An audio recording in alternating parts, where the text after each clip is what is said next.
যেমনটি দেখতে পাচ্ছেন যে আসলে সকাল থেকেই বৈষম্য বিরোধী ছাত্র আন্দোলনের যেসব শিক্ষার্থীরা রয়েছেন তারা কিন্তু তাদের আন্দোলন বিক্ষোভ কর্মসূচি কিন্তু চালিয়ে যাচ্ছেন এবং সকাল থেকেই আমরা দেখতে পেয়েছি যে আসলে তারা তাদের আন্দোলন কিন্তু সর্বাত্মকভাবে চালিয়ে গিয়েছেন এবং সকালে আমরা লক্ষ্য করতে পেরেছি যে সন্তানের পাশে অভিভাবক এমনটি ব্যানারও কিন্তু অনেকেই আন্দোলন চালিয়েছেন এবং সারা দিনব্যাপী যে বিক্ষোভ কর্মসূচি সেটি কিন্তু তারা তাদের মতো করে চালিয়ে যাচ্ছেন এবং কিছু কিছু জায়গায় যদিও আমরা অপ্রীতিকর ঘটনা দেখতে পেলেও কিন্তু আমরা যেটি লক্ষ্য করছি যে ঢাকা বিশ্ববিদ্যালয় টিএসসি চত্বর সহ এই যে কেন্দ্রীয় শহীদ মিনার রয়েছে এইসব এলাকায় কিন্তু কোনো ধরনের সহিংসতার ঘটনা ঘটেনি। যদি আপনাদের দেখানোর চেষ্টা করি যে আসলে এখানে যে ছাত্রদের ঢলে আসলে মুখরিত হয়ে আছে যে চারদিক, আমরা সকাল থেকেই দেখেছি যে এখানে বিভিন্ন জায়গা থেকে খণ্ড খণ্ড মিছিল নিয়ে কিন্তু ছাত্ররা এখানে কিন্তু হাজির হয়েছেন এবং এখানে তারা তাদের কর্মসূচি পালন করছেন। আপনাদের যদি দেখানোর চেষ্টা করি আসলে দেখছেন যে প্রতিটা সড়কের অলিগলি কিন্তু লোকে লোকারণ্য হয়ে গেছে। শুধুমাত্র শিক্ষার্থীরা নয়, আজকে তাদের যে কর্মসূচি সেই কর্মসূচিতে কিন্তু সাধারণ মানুষ, পথচারী এছাড়াও বিভিন্ন শ্রেণী পেশার মানুষ কিন্তু তাদের সাথে একত্রতা পোষণ করেই কিন্তু তাদের সাথে কর্মসূচিতে যোগ দিয়েছেন এবং সকালে আমরা দেখেছি যে সন্তানের পাশে অভিভাবক ব্যানারও কিন্তু যারা মিছিল করেছেন এবং বিক্ষোভ কর্মসূচি করেছেন তারা সড়কে সড়কে যাদেরই পেয়েছেন আসলে সকলকেই তারা আমন্ত্রণ জানিয়েছেন যে শিক্ষার্থীদের সাথে একত্রতা বোধ পোষণ করে যাতে সকল কর্মসূচিতে সাধারণ মানুষ অংশগ্রহণ করেন। আরেকটি বিষয় আপনাদের জানিয়ে রাখি যে অভিভাবকরা সকালে জানিয়েছিলেন যে আমরা যেটি দেখতে পেয়েছি যে তারা বলেছিলেন যে তাদের কোনো আলাদা কোনো আসলে আন্দোলন নেই, যে আন্দোলনটি শিক্ষার্থীরা ডাক দিবেন সেটি আসলে সাধারণ জনগণের আন্দোলন হিসেবে রূপ নেবে এবং তারা সেটি পালন করবে। দর্শক, আপনারা দেখতে পাচ্ছেন যে এখানে আসলে লোকে লোকারণ্য হয়ে গেছে যে কেন্দ্রীয় শহীদ মিনার প্রাঙ্গণ।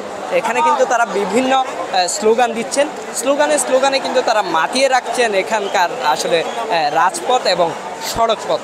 আপনাদের যদি জানিয়ে রাখি যে মাসব্যাপী যে চলমান আন্দোলন, এই আন্দোলনটা কিন্তু প্রথমে কিন্তু কোটা সংস্কারের যে আন্দোলনটি ছিল সেই আন্দোলন কিন্তু দীর্ঘদিন চলমান থাকার পর বিভিন্ন সহিংসতার ঘটনা ঘটে এবং অনেকের প্রাণহানি ঘটে, যেটি আসলে শতাধিকের উপরে বলা যায়।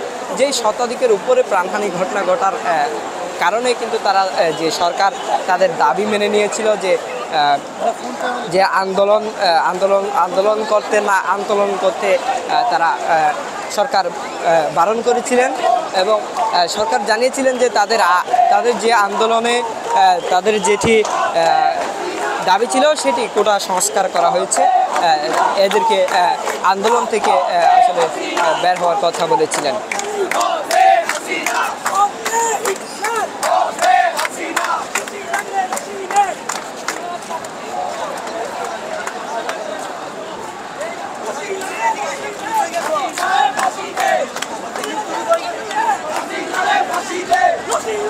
দর্শক, যেটি আপনারা দেখছেন যে এখানে আসলে ছাত্ররা বিভিন্ন কর্মসূচি পালন করছেন, যে চারদিকে আসলে লোকে লোকারণ্য হয়ে গেছে।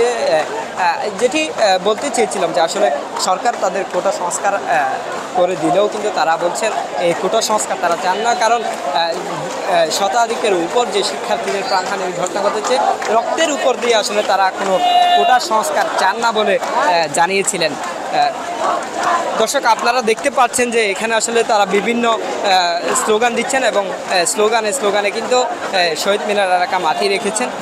সকাল থেকে আমরা লক্ষ্য করতে পেরেছি মিরপুর সায়েন্স ল্যাব সহ কুমিল্লা, রাজশাহী, বরিশাল সহ বিভিন্ন এলাকায় কিন্তু সহিংসতার ঘটনা ঘটেছে, কিন্তু আমরা যেটি লক্ষ্য করছি ঢাকার কিছু এলাকায় অপ্রীতিকর ঘটনা ঘটলেও কিন্তু এই যে শহীদ মিনার প্রাঙ্গণ পাশাপাশি যে টিএসসি চত্বর সহ ঢাকা বিশ্ববিদ্যালয়ের কোথাও কিন্তু কোনো ধরনের সহিংসতার ঘটনা আমরা লক্ষ্য করতে পারিনি। দর্শক, আপনারা দেখতে পাচ্ছেন যে এখানে আসলে লোকে লোকারণ্য হয়ে আছে যে চারদিক। আমরা এই মুহূর্তে আসলে একজন আন্দোলনকারীর সাথে কথা বলবো যে তিনি আসলে তাদের আন্দোলন সম্পর্কে কী বলবেন সেটি আসলে আমরা জানানোর চেষ্টা করব। এই যে আন্দোলন কি আসলে মানে কোন পথে হাঁটছে সেটি এখন আন্দোলনের একটাই লক্ষ্য, হত্যা নির্যাতনের দায় নিয়ে শেখ হাসিনার পদত্যাগ এবং অবিলম্বে সামরিক বাহিনী প্রত্যাহার করা, কারফিউ প্রত্যাহার করা, জনগণের উপর আরোপিত সমস্ত বিধিনিষেধ, সভা সমাবেশের আরোপিত সমস্ত বিধিনিষেধ প্রত্যাহার করা এবং একটি গণতান্ত্রিক রাষ্ট্র ব্যবস্থা প্রতিষ্ঠার লক্ষ্যে প্রয়োজনীয় পদক্ষেপ গ্রহণ করা।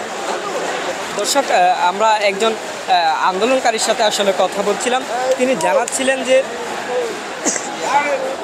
সকল প্রকার কারফিউ সহ দেশের যে প্রশাসনকে মাঠে নামানো হয়েছে, প্রশাসন যাতে তুলে ফেলেন সেটি কিন্তু তারা বলছিলেন। দর্শক, আপনারা দেখতে পাচ্ছেন যে এখানে আসলে স্লোগানে আসলে মাতিয়ে রাখছেন যে শহীদ মিনার প্রাঙ্গণ। আপনারা দেখছেন বিভিন্ন পোস্টার, ব্যানার এবং হাতে লেখা বিভিন্ন পোস্টার নিয়ে তারা কিন্তু আন্দোলন করছেন, যে আন্দোলনে তারা তাদের দাবিগুলো স্লোগানে কিন্তু বলতে চাচ্ছেন।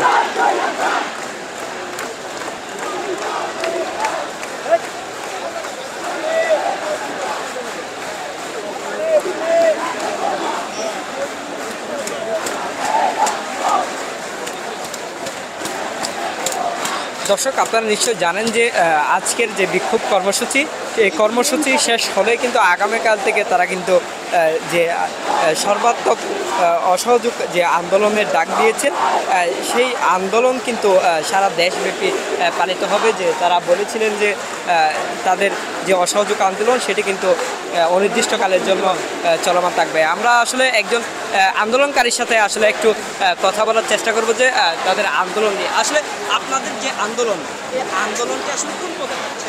জি, এই আন্দোলন কোন পথে গিয়ে হাঁটছে?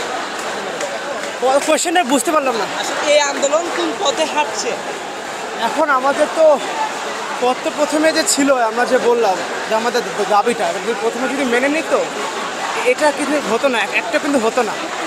When Abu Said died and when innocent students started, when Abu Said died and when innocent students started to die, ওরা কেন মরতে গেল? আমাকে বল, ওরা তো জাস্ট আমাদের মধ্যে স্টুডেন্ট প্রোটেস্ট করতে গেল and unfortunately they lost their life. আপনাদের আসলে চাওয়াটা কি? এখন তো আপনি তো বুঝতে পারছেন, এখন it's more than a quota, it's not just a quota, we want justice for what happen. এখন I could be the next victim, someone else could be the next victim, right? এখন justice for all the people who lost their life, এটাই আমাদের main দাবি। দর্শক, আপনারা নিশ্চয় দেখতে পাচ্ছিলেন, আমরা একজন কোটা সংস্কার আন্দোলনকারীদের সাথে কথা বলছিলাম, যে তারা বলছেন তাদের দাবি যতক্ষণ মেনে নেওয়া হবে না ততক্ষণ পর্যন্ত তারা আসলে তাদের কর্মসূচি চালিয়ে যাবেন এবং আগামীকাল থেকে যে অসহযোগ আন্দোলন ডাক দিয়েছেন, এই আন্দোলন কিন্তু সর্বাত্মকভাবে সারা দেশে পালিত হবে এবং সারা দেশে যাতে এটি সফল করা হয় সেই লক্ষ্যে কিন্তু তারা এগোচ্ছেন। এবং তারা বলছিলেন যে সারা দেশে যে অসহযোগ আন্দোলনের ডাক দিয়েছে, এই আন্দোলনে কিন্তু কোনো প্রকার অফিস, আদালত এবং কোন ধরনের সরকারি বেসরকারি কোন ধরনের প্রতিষ্ঠান আসলে দরজা খুলবে না এবং কোনো প্রতিষ্ঠানে কোনো চাকরিজীবী তারা প্রতিষ্ঠানে যাবেন না এবং চাকরিতে যাবেন না, চাকরিতে যাওয়া থেকে তারা বিরত থাকবেন। দর্শক, আপনারা নিশ্চয় জানেন বৈষম্য বিরোধী ছাত্র আন্দোলনকারীদের সঙ্গে বসতে চেয়েছিলেন আসলে প্রধানমন্ত্রী শেখ হাসিনা। তিনি বলেছেন আসলে গণভবনের দরজা সবসময় খোলা আছে, যে আন্দোলনকারীরা, যে বৈষম্য বিরোধী ছাত্র আন্দোলনকারীরা তারা চাইলেই কিন্তু প্রধানমন্ত্রী তাদের সাথে বসতেন এবং তাদের কথা শুনতে চান বলে জানিয়েছিলেন প্রধানমন্ত্রী। দর্শক, এরপরেই কিন্তু আমরা জেনেছিলাম যে প্রধানমন্ত্রী যে তাদের সাথে বসতে চেয়েছিলেন এবং প্রধানমন্ত্রী তাদের কথা শুনতে চেয়েছিলেন, যে বিষয়টি আসলে সমন্বয়করা কিন্তু নাকচ করেছিলেন। তারা বলেছিলেন যে আসলে আলোচনায় বসার আসলে কোনো সুযোগ নেই বলে তারা আসলে প্রত্যাখ্যান করেছেন প্রধানমন্ত্রীর আলোচনা বসার বিষয়টি। চলে নাকি আর চারদিক দেখা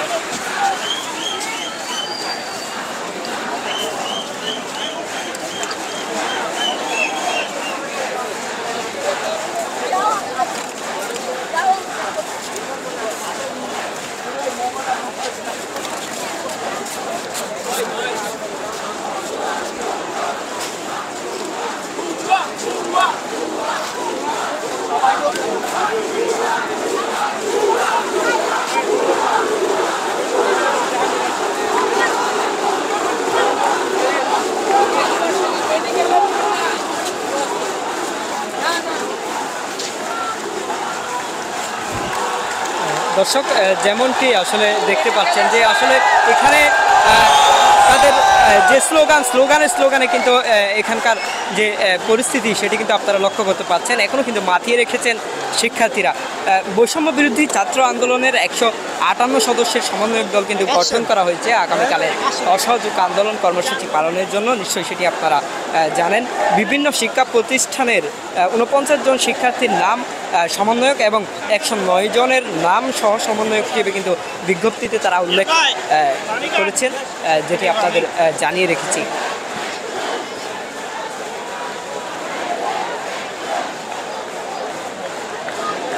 দর্শক, শিক্ষার্থীরা যে আগামীকাল থেকে যে অসহযোগ আন্দোলনের ডাক দিয়েছে, সে আন্দোলনে কিন্তু যেসব নির্দেশনাগুলো থাকছে সেগুলো হচ্ছে আসলে কেউ কোনো ধরনের ট্যাক্স বা খাজনা প্রদান করবেন না। তাদের আন্দোলনের যে কর্মসূচি এবং তাদের কর্মসূচির যেসব নির্দেশনাগুলো রয়েছে সেসব নির্দেশনাগুলো আসলে আপনাদের জানাচ্ছিলাম। এবং 2 নম্বরে তারা বলেছেন যে বিদ্যুৎ বিল, গ্যাস বিল, পানির বিল সহ কোনো ধরনের বিল যাতে জনগণ আসলে পরিশোধ না করে। এবং 3 নম্বরে তারা লিখেছেন সব ধরনের সরকারি বেসরকারি প্রতিষ্ঠান, অফিস, আদালত ও কলকারখানা বন্ধ থাকবে। আপনারা কেউ অফিসে যাবেন না, মাস শেষে বেতন তুলবেন, এমনটি আসলে তাদের যে নির্দেশনাগুলো রয়েছে সেখানে ছিল। এবং 4 নম্বর নির্দেশনে তারা লিখেছেন শিক্ষা প্রতিষ্ঠানসমূহের কার্যক্রম আসলে সম্পূর্ণরূপে বন্ধ থাকবে। এবং 5 নম্বরে তারা উল্লেখ করেছেন যে প্রবাসীরা ব্যাংকিং চ্যানেলে কোনো ধরনের রেমিটেন্স আসলে দেশে পাঠাবেন না। 6 নম্বরে আমরা দেখতে পেয়েছি যে সব ধরনের সরকারি সভা, সেমিনার আয়োজন বর্জন করবেন তারা। আরে ভাই, কাজ করতেছেন, এখন পানি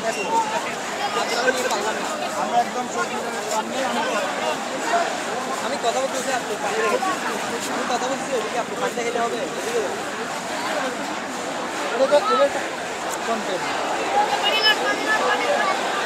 দর্শক, 6 নম্বরে যেটি আসলে আমরা দেখেছি যে সব ধরনের সরকারি সভা, সেমিনার আয়োজন আসলে বর্জন করতে বলা হয়েছে।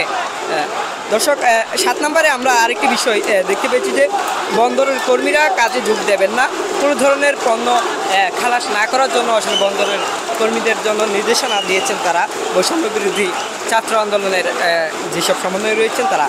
এবং 8 নম্বরে তারা বলেছেন দেশের কোনো কলকারখানা চলবে না, গার্মেন্টস কর্মী ভাই বোনেরা যাতে তাদের কাজে আসলে তারা না যায়।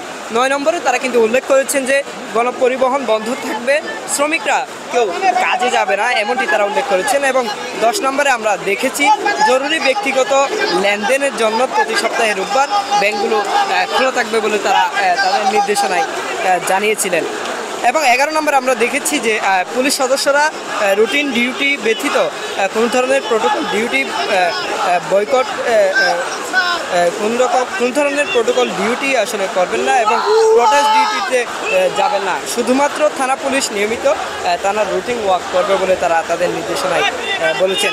12 নম্বরে তারা আসলে বলেছেন যে দেশ থেকে যেন একটি টাকাও পাচার না হয়, সকল অফশোর ট্রানজ্যাকশন বন্ধ থাকবে বলে তারা জানিয়েছেন। এবং 13 নম্বরে তারা উল্লেখ করেছেন বিজিবি ও নৌবাহিনী ব্যতীত অন্যান্য বাহিনী ক্যান্টনমেন্টের বাইরে ডিউটি পালন করবেন না, বিজিবি ও নৌবাহিনী ব্যারেক ও কোস্টাল এলাকায় থাকবে বলে তারা উল্লেখ করেছেন। এবং 14 নম্বরে তারা বলেছেন যে আমলারা সচিবালয়ে যাবেন না, ডিসি বা উপজেলা কর্মকর্তারা নিজ নিজ কার্যালয়ে যাবেন না, এমনটি তারা বলেছেন। এবং 15 নম্বরে শেষ আমরা দেখতে পেয়েছি যে বিলাস দ্রব্যের দোকান, শোরুম, বিপণী বিতান, হোটেল, মোটেল, রেস্টুরেন্ট আসলে সম্পূর্ণরূপে বন্ধ থাকবে বলে তারা জানাচ্ছিলেন। তবে তারা আরেকটি বিষয় কিন্তু জরুরিভাবে রেখেছেন, সেটা হচ্ছে হাসপাতাল, ফার্মেসি, জরুরি পরিবহন সেবা যেমন ঔষধ ও চিকিৎসা সরঞ্জাম পরিবহন, অ্যাম্বুলেন্স সেবা, ফায়ার সার্ভিস, গণমাধ্যম, নিত্য প্রয়োজনীয় দ্রব্য পরিবহন, জরুরি ইন্টারনেট সেবা, জরুরি ত্রাণ সহায়তা এবং এই খাতে কর্তব্যরত কর্মকর্তা কর্মচারী পরিবহন সেবা আসলে চালু থাকবে বলে তারা বলছেন। দর্শক, আমরা যেমনটি আসলে দেখতে পেয়েছি এবং আপনাদের জানানোর চেষ্টা করছিলাম যে প্রধানমন্ত্রী শেখ হাসিনা কিন্তু আসলে আজকে যে বলেছেন যে যেসব সাধারণ শিক্ষার্থীদের আসলে আটক করা হয়েছে তাদের যেন ছেড়ে দেওয়া হয় সেই নির্দেশনা কিন্তু দিয়েছেন, এবং সাথে সাথে তিনি কিন্তু বলেছিলেন যে বৈষম্য বিরোধী ছাত্র আন্দোলনের যেসব সমন্বয়করা রয়েছে তাদের সাথে প্রধানমন্ত্রী আসলে বসতে চাই এবং তাদের কথা শুনতে চাই। তবে সমন্বয়করা আসলে বলছেন যে এখন আলোচনায় বসার মতো আসলে কোনো সুযোগ নেই। দর্শক, আপনারা দেখতে পাচ্ছেন যে ঢাকা বিশ্ববিদ্যালয়ের যে কেন্দ্রীয় শহীদ মিনার এলাকা রয়েছে সেই এলাকাতে কিন্তু বিভিন্ন স্লোগানে কিন্তু মুখরিত হয়ে আছে।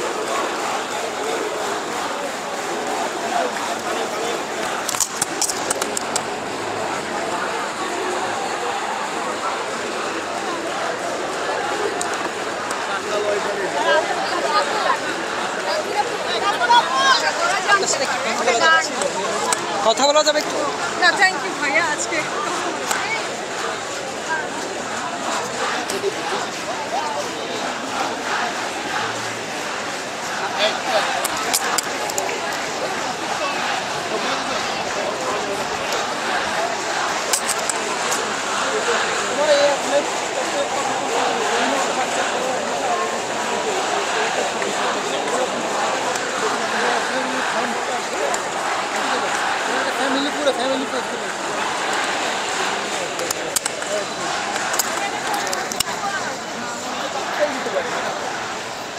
গোপালগঞ্জের গোলাপি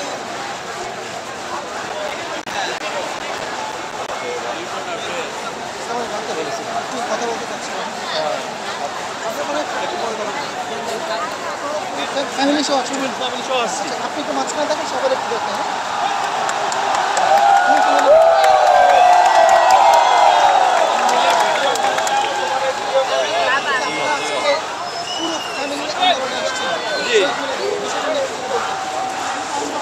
যে আমরা এসেছি সবাই একত্রতা ঘোষণা করতে, যে যেই নিপীড়ন, যেই নির্যাতন ছাত্রদের উপর হয়েছে এটা তো আমাদেরই ছেলে, আমরা এটা মেনে নিতে পারি নাই। যার জন্য আজকে সব পরিবারে আমরা আসছি, আমরা 2 ভাই ফুল ফ্যামিলি আসছি এর সঙ্গে একত্রতা ঘোষণা করতে। আমরা চাই শান্তিপূর্ণ সমাধান, আর দেশে শান্তি বিরাজ করুক, দেশের মানুষ অর্থনৈতিকভাবে উন্নতি হোক, এটাই আমাদের দাবি। আমরা বৈষম্য ছাত্র আন্দোলন কোটা সংস্কারের দাবিতে, কিন্তু এখন আসলে কোটা সংস্কার দাবি থেকে এখন আমরা সরকার গঠনের দাবি আসলে বিষয়টাকে আপনি কীভাবে? আমরা আসলে যেটা হচ্ছে যে ছাত্রদের জন্য অবশ্যই যেটা করেছে সেটার দিকে অগ্রাধিকার আমরা বেশি দিয়েছি। তো আমরা চাই যে দেশের শান্তিপূর্ণ সব সমাধান হোক, কারণ দেশের যদি যত রকম এরকম যেটাই হোক এতে দেশের উন্নতির জন্য ব্যাঘাত ঘটবে। তো আমরা চাই সব কিছু শান্তিপূর্ণভাবে হোক, আর ছাত্রদের এটা যৌক্তিক দাবি ছিল, এটা পূরণ করা হয়েছে, আর এবং সবার জন্য সব কিছু সমাধান সুন্দরতা হোক, এটাই চাই। কতজন আসছেন আজকে? 8 জন। 8 জন, মানে পুরো পরিবার থেকে আসছেন? আমি, আমার ছোট ভাই, আর ছোট ভাইয়ের বাচ্চারা, আর আমার বাচ্চারা সবাই। আমি আপনারা একটু অনুমতি জানতে চাইব যে আজকে আপনারা পুরো পরিবার নিয়ে আজকে এই সংগঠনে এসেছেন, কেন আসছেন? এটা মূলত বাচ্চাদের দেখানোর জন্য যে অন্যায়ের প্রতিবাদ, এটাই মেইন। আর আমরা তো এই ছাত্রদের যে হত্যা, এটা কোনোভাবেই মেনে নেওয়া যায় না। অ্যাজ এ গার্জিয়ান আমি কোনোভাবেই মানতে পারি না। ধন্যবাদ। আপনার একটু অনুমতি জানতে চাই। আমি আসলে একটা সন্তানের মা। আমার দুটা বাচ্চা আমার। আমি দুটা বাচ্চার মা। আমি জানি একটা বাচ্চাকে জন্ম দিতে কতটা কষ্ট। 9 মাস পেটে ধরার পর যদি সেই সন্তানটা আমার থেকে চলে যায়, একটা মার কষ্ট সেটা মা ছাড়া কেউ বুঝবে না। আসলে স্বজনহারা, সন্তানহারা অন্যরকম একটা অনুভূতি। মাই বুঝতে পারে একটা বাচ্চাকে। আমি ছোটোবেলা থেকে যে বাচ্চাটাকে নিয়ে আমি স্বপ্ন দেখেছি, 9 মাস পেটে ধরেছি, আমি বাচ্চাটাকে বড় করেছি, তাকে শিক্ষাগত যোগ্যতা দিয়েছি, তাকে নিয়ে আমার কত স্বপ্ন, কিন্তু সেই স্বপ্ন তো আমার পূরণ যখন না হয় তখন আমি একটা মার বুকের কষ্টটা তো আমি তখন বুঝতে পারি একটা মা হিসাবে। এটাই আমি এই জন্যই আমি এখানে আসছি আসলে। এছাড়া এতদিন পর্যন্ত পুরো দেশের মধ্যে একটা আতঙ্ক ছিল যে মানুষ ঘর থেকে বের হতে পারবে কিনা, আজকের এই পরিবেশ থেকে আপনার কি মনে হচ্ছে এখন? না, আমি বললাম তো, আমি আসলে সরকারের বিপক্ষে বা সেই জন্য না, আমি আসলে আমার বাচ্চাদের নিরাপত্তার জন্য আমি এসেছি। আমার বাচ্চা যদি স্কুল কলেজে যায় সেখানে যাতে তার নিরাপত্তা থাকে। আমি এখন আমার বাচ্চাকে ইউনিভার্সিটি পাঠাবো, স্কুলে পাঠাবো, আমি নিশ্চয়তা আমাকে কে দিবে? যেরকম মায়ের বুক খালি হয়েছে, আমার তো চাই না আমার সন্তান আমার খারাপ হোক। আমরা একটু পুরো ফ্যামিলিটা একটু দেখেন, একটু সবাই একটু দেখাচ্ছেন, আপনারা সবাই একটু দেখাচ্ছেন, পুরো ফ্যামিলি। আচ্ছা আমাকে দাও, আমাকে দাও। এদিকে ধরো, ওনাদের সবার একটা ইয়ে নেই। আচ্ছা ঠিক আছে, থ্যাংক ইউ। ধন্যবাদ।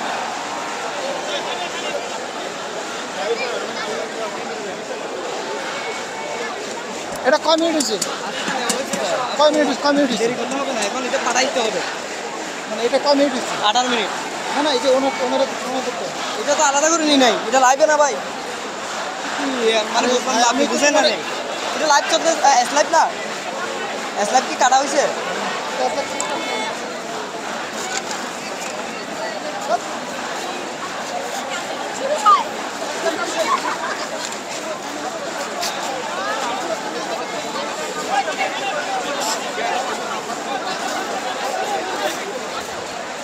এদিকে দাও।